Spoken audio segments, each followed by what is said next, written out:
Yo, abusia, nanso yaba, yawura maba, afena yaba bedu nti abusia,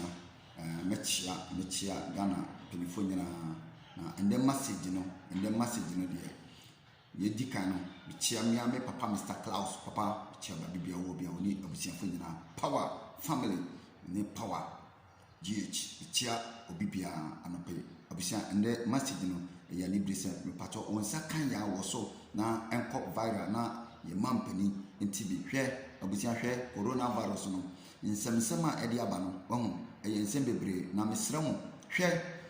nana yesrɛ wo nana fa wo nasi fom na tutu nioma bi ye wahu sɛ nana yesrɛ mo hwe the whole nation Ghana no ye ni plane na nioma bi koso hwe enene na nsa ena message no minsa kaye nti endura ena me bo ho ka mia me botom ska ene obi o ishada koye airport Dubai hwe youth na egu ho no omo a one nipa na ba ye no hwe minua agent fo no ka trom so mba be yadum omo ba ye no ente sa ene ye baako eno no eye baako hwe nana yesrew hwe minua wonsa ka message wi a eya bi ho aduane kura ye nuanum bi bedi no eye problem because oba ye no wonye adwuma enye obi bua no obi ono ya seni sika kakra afrifie because order bontin hwe awona eba no nana se wote se yesi Ghana fo no wu a na plane na wode baba be form plane na wode baba aba be form because the whole nation no ye ni plane Ghana na kasa na wo ho no Ghana pese na Ghana as a whole ni nyina no ye ni plane so tiase na omusan bebedu obi ono abusia akwaje bosia say omode share enka kuro no mu because baby obeda abiani obedi aha nso your friend no mercy country no rain aha nsuo nto ye hu nipa mobo obi yi ni botom sika mfama free abusia na nioma nsam na ekoso no endura mi akasa me were hoye mi am were hoye so sa eduru baby no samia mantekita ma anka me kra minti mi babio because na me were ho hwe abusia nipa na babeduru no aduma wanye bi anye corona no nso ntino nioma ye stranded hwe enye easy nana yesrew nana taxes no nana coronavirus no hwe youth ni bi obedu Dubai boys na egu abonte no obi pese oba nipa na nya waya mabusia sene sika kakra wodi atwa plane ticket okọ back biema nana corona test no $150 no enye obi na benya bi atua nana yesre mo momfa kato kaso na muhunu boys ni bi mobo muhu omomobo because akwantifo no bebre obi ba ya no nana obi aba 1 year o onye adwuma nya da okoda ha no okokoda ha okoda bus station from bus station no kompona no okokoda beach o corona no sutino security na anoye tin nana mo ba Dubai mo nim se na Dubai system ate omo mfa ho ne omo ni agro enti mpacho video we won saka woso ne nduru papa olumanya nim nana ado president na onyi enioma bi ontwetwa enioma bi mu na youth no wahu boys na omaka account mu no no muntimi ya dan omuntimi mpuenfi airport ho na $150 no enye obi na benya obi ho no hwe 3 days onye biani die nsuo nkwa no yawo abusia enye fadi agro yo odia enti misre why misre busia fo nyina mpamcho video no mwaso na omampeni sanka wahu na ontiti nyoma biso odia $50 kra na ebi mu wahu obi o $50 no abusia betimi akwaje busia bi na omde aba betua so wahu because youth ni bi obi aba 1 year oba ye no 1 year waba betom already no yenuanoma ayifo yi a omu hu nipa mo boyo sebe excuse me omo te se asofo no pepepe onimu abo yalefo wo yale sen kura obeji scan afre ho wo ono a wadada agent fo yi wadada waba betom na corona asade no ho agim up and down na wo Dubai Arabic for my idea bi omo ma from tama corona na start here into omo ba nyiro obi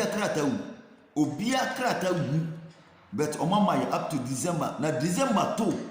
31 December 2 wo pro mu na ye wura mu 1 January 2021 ye chiwa wo ye chiwa mesi ene nana wan hwa nsama wo beti wo wasum no ene age se wo chata flight ebe se Ghana for free ha because omama beyo amnesty omama amnesty this year because omo se corona nintino omama obia free wo de ena adwuma no so because of corona no adwuma mo na stop omo nya adwuma so what I say omo nya adwuma enti mo boys no mo na da bonten ebi mu da bus stops ebi mu da bus stations obi on the bag kura no akoda beach wa awo no so na eba no enti nana yesrew enti se omo matimi no obi ono opese oba oni wanya plane ticket no obi aboa ndamfofo ni bi atoatua kakra ye nyina ya yeye bi ye nyina ya boa kakra enti omo no mo ba no nana obi ono oni se sika na oditua mo ma no nko because obi ono wo bebeduru kra wo hwa ade kro kita kra nyobi na beka chese $150 no onya na masa captain no da airport o jede nana eyo wo wodi hye nti obe mana wu ana o man peni yesrew nana guni o mamu kakra na ma boys ni mpie nana yesrew nti message we abusia wonsa ka me pacho pia ni enkoduru papa ho oluma ho na on cancel enioma bi on twitwa nkrata ni bemu na obia ho ntono nti se ye boa na obitimi firi abeduru Ghana oduru asase ne so a no nso mpie na mframa papa kakra anya den emfa no ho na yesre mu Ghana benefo yesre mu hu ye mobo kakra yesre mu asofo no mon sole na mon kasa kakra yesre mu na mutu kwan ba Dubai yesre mu wai mon fa mu nansi fom na nya mon ko na mo mia hwe yutu no komodi o mawia mu yesi wudidi me na ne oneba no te akire ho no komodi na tra wai enti oyonko dane oda wa enti yesre mpenifo no mo fa mu nansi fom mo hu ne yakoso anye se mu hu enti $150 no enye obia na benya mpenifo ni bi wo ho no ono oje $500 kra infecting babia na Dubai no aketia no moma yese ena nipa na saba na oje $150 enti mpenifo yesre mu momfa mu nansi fom na montoto ne omaye maye na boys no ayatimi organize ebi mu ba no wahu no mu ntimi mpie yesra mu because wo behwe senia nipa gu abonten awo yi san ba no awo yi ba nana yesra nkrata ne twitwa bi mu na boys ne ntimi mma emra na nyesa nana egibu mu a se December January 2021 eba ha ni omode be ye Ghana fo no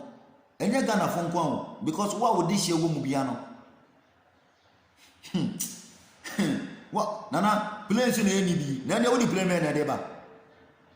Air Force plane no nana enti se one calculate wo ni o ma bi wo de ka sai omo ba ni nyina no omo nyina meto aba ma okora omo ni beje no mo ntimi mra because ya timi organize na se nkrofo bi ya organize ama nkrofo bi ba because system no eyiwa visa change no 2000 no ko fa na we na dia ko visa change oni bi o ti say oni bi mani abreo awo de me na so wa me sote because ni amidi mani akoko hunu no enya sanketwa me na meka kire o aduani kura nipa bedi kura edi corona adawroma nana se want to tune yoma ye an twitwa nkrata ni bi mu a me say January 2021 eto Ghana de hye wa ha yese yesu because that time no omama sisia no be 6 months omama say corona nti mo obia nanti kuro no free o paper wo because Dubai visa 3 months na wu 3 months na wu no ena omodi ni nyina de apem so up to nti se wonya adwuma bi na wo krata wu na data mu kitaska 2000 omo hasika mu 2000 na obetimi dia akọ visa change dia omo ni woni asem ba one course visa change no na 1st January etu go kro no macho so paper wu a bema men nada nana me say ende wa kasa kro unhu ni obeya ho wan hwa je se wo sen ho akomfo nana me na me ka tro because wo wani tia kro we emra no sanye siti no di nana wadawro yesraw ma bibia nya clear na youth no mobo na boa na omuntimi emra nana na wase daganya de she ni ase Dente TV 1 won saka na wa share message no na all mind saka be na wo hunu youth no mobo na omo aya boa o matimi ababedru fie no yenja wo mu na $150 no misi obi o bisha $20 oni bi because already no odi opa omu pie omu sia mo ncha dua na mo na mo hwe kwa mo befa so adidi me na me ka tra wo enti nana hunom mobo ni twa cancel $150 no odi mpenifo ni bi bedu a obi ono mu se wo agya wo no ono no na mu dia represi ohono mo kakra so na obi fi Lebanon, Kuwait, Saudi Arabia, Dubai, Qatar, Iraq. Nana ojeno $150. No be see tia. Obesity tia onya nana onya. Because pressure wo ko no de ba no enya sanketwa. Abusia me de obi biase. Chia Ghana for nyina etia omampeni for nyina Ghana mpeni for yesram akwantu mu no enafo munnim ye bre akasa nti se eba na anye yie na ye ba fia yesram monsanje ye na ya na eba ye ya esan ba fie nti enya muhunu ye mbo medamase wonsaka video na woso na wonu ye bi so ensanye de ensanka bi pia